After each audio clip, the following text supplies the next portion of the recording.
I'm gonna start this with a plea. Please, please, please do not be that guy. Where is he? That guy. This guy right behind me. Saying, guys, I've spent like $5 in 4 hours on my site and I have no sales. What do I do? This is horrible. This isn't working. Help me. Do not be these guys. I have seen infinite of these. And literally, this is not an exaggeration. I've seen people complain about spending $5 on a PPE ad and not getting any sales. It's mind-boggling how people have gotten this far in the world with expectations like that. But today, I'm going to be talking to you about 5 mistakes that people make when they're just making their stores, and really why these are such bad mistakes to make and why they can be so detrimental to your Shopify store or your e-commerce journey in general. So let's get right into it because these are all super important. First of all, something that I see a lot, and this is probably the most prevalent, is that people try and make a website in the time period of one day. And this simply is not possible. If you want to make a good website that converts and that has a bunch of that makes a very coherent website that's trustworthy, has all the information that a customer will need, you can't do this in a day.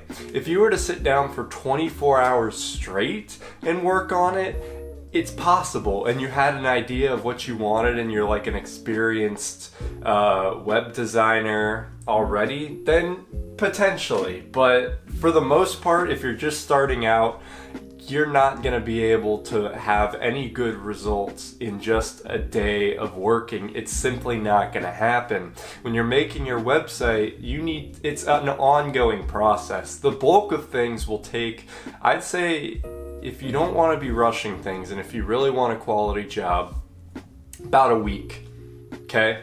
Obviously on and off throughout the day, but a big bulk of your day spent on the website takes about a week to get something really, really going, along with all the products and everything. However, it's an ongoing process. One of my stores I started well over a year ago, I still work on it to this day because I'm always finding things that can be improved. I'm always adding things that increase conversion rates. It's a never-ending process. So don't just throw a few hours of work into a website and be like, all right, I'm done. And it's like the default template. You have pictures that are different sizes. I don't know. I have to make a video on horrible websites I've seen because it's just awful. And you know deep down if you've put enough work into your website or not. Just compare it to websites that already exist, like professional websites, and you'll see, oh wow, my store has like no work put into it. I wouldn't buy from it. I need to actually put in some work. So that's something. We're going to go ahead. I'm going to make sure my focus is good. I think that's fine.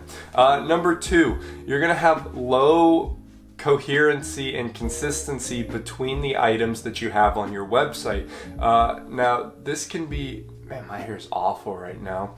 You can have this low coherence between items if you have a general store, if you play it off right. However, even with a general store, what I see is that people have like clothing, like fashion clothing and like electrical stuff in the same store, and even in normal general stores that you see online, you're not going to see such a variety of items like this. And what happens is when you have such a variety like this that doesn't work together, it doesn't hold well as a website in general. So people are going to get to your website and be like, what is this mess? This is clearly a scam website. Something's wrong with it. I'm not getting good vibes. I'm not going to do this.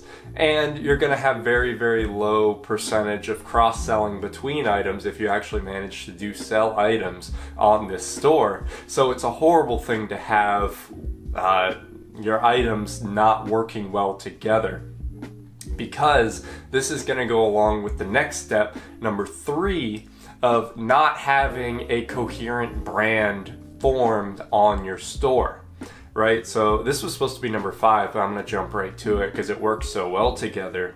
Not having a brand on your store is one of the worst things you can do.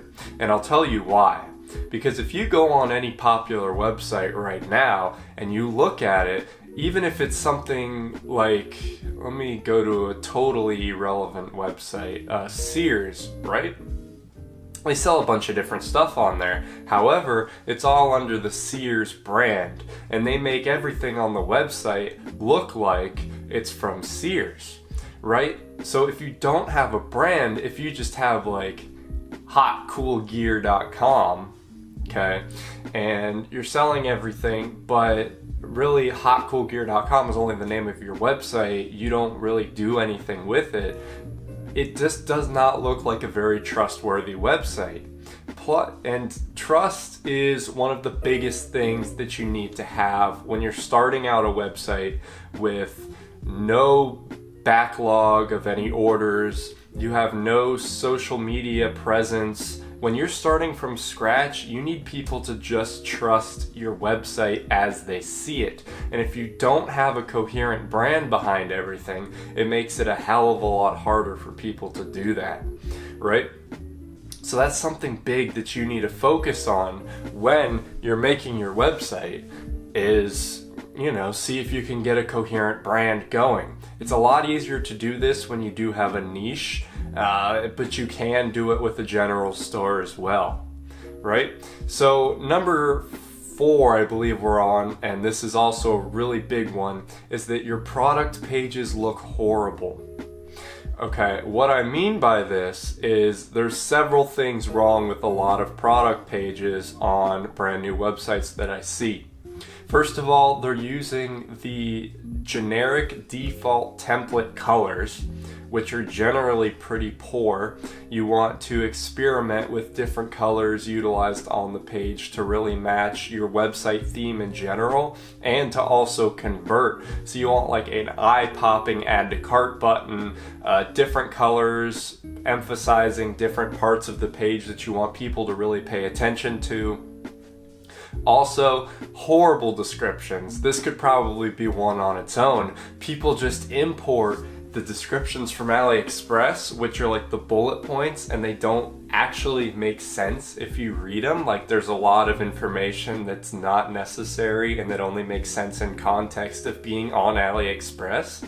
What legitimate website do you see that has descriptions like that? Nothing. It's not convincing people to buy the product. It doesn't make your website look legitimate at all. What are you doing? Actually put a little bit of effort, put 2 minutes into each product and write even just 3 sentences of a description to talk about the product and how it would benefit the customers. Additionally, horrible product pictures from AliExpress. Yeah, that is where you're going to get the most of your pictures because that is where the items come from. However, you need to edit out the watermark of the manufacturers. You need to make sure that you're picking the best quality pictures out of the lot. And also, you could look at other listings of the same product to see if they have different or better pictures of the product. People I see, they just import the pictures, don't even bother to look at them, see if they're good. A lot of them are different sizes. It looks absolutely horrible. There's no coherency there. So when you're making your product page, this is where 95% of your traffic is going to land, and this is all that they're going to see. So you want to make sure when they're on the product page that it's a really, really nice representation of your website as a whole, as the brand that you've established, and of the product that you're trying to sell. All right, and then number 5, this is also horrible, and this is what sparks this guy back here. Is you spend time on the website, hardly anything, if you're like the people I've talked about for the past 10 minutes. However, you don't put any work into actually learning how to advertise your site. You could have the world's best website, but if you're not advertising it, you're not going to get any visitors to your store and you're not going to make any sales. So people spend all this time on a website and then they try and throw some money into Facebook ads, not understanding how they work, getting horribly targeted and directed traffic to their website. So even though they may be getting 50, 100 visitors, it's of people that aren't actually interested in the product that you offer, and they're not going to convert to your website. So what you really need to do before you actually begin doing anything is take a little bit to plan and understand who you're trying to sell to, and develop a marketing strategy on how you're going to show your product and your website to these people. You need to get in the head of the customer and not just be like, I think they'll like this. You need to actually look at it and be like, okay, they do like this, so I'm going to do something similar to this as well. And when you do this, you're going to avoid so much heartache of having people go to the website that you spent all this time on and they're not buying anything. You need marketing, I'd say, is infinitely more important than actual website design. If you can market something fantastically, you could have the crappiest looking website and people will still find a way to buy your product. You could put your products, you could like hide them and people will search them out and find them and buy them if you can market things correctly. So guys, those are 5 things that I see newbies to Shopify dropshipping do. There's so many more problems out there. These are just 5 that I thought of off the top of my head. If you enjoyed this video and if you find this any bit helpful, go ahead and leave a like and subscribe to my channel. I would really appreciate that. Also, check out 101ecom.com. It's my website. I got some stuff on there. And also, if you have taken these 5 things into account, if you don't want to be like this guy behind me, and you want to begin your Shopify journey, check the link in the description for a free 14-day Shopify trial. Get started, and before you do that, leave any comments so I can help you guys have the best experience possible. Don't be this guy, please, and don't come crying to me. I don't want to hear it. I've heard it too much already, and I'll see you guys in the next video of whatever I make. Peace out.